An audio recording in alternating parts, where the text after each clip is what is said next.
Since Repair Clinic encourages you to perform this repair safely, a warning icon will appear when you should use caution. To replace a water supply manifold seal in your dishwasher, pull the upper dish rack out and rotate both front stop clips outward to fully remove the rack.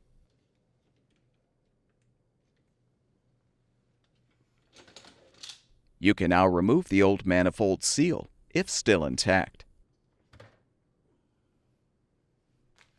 Install the new water supply manifold seal by aligning the flat side of the seal on the manifold port and stretch until it is fully seated. Realign the upper dish rack rollers on the slide rails. Push the rack in and rotate the front stop clips inward.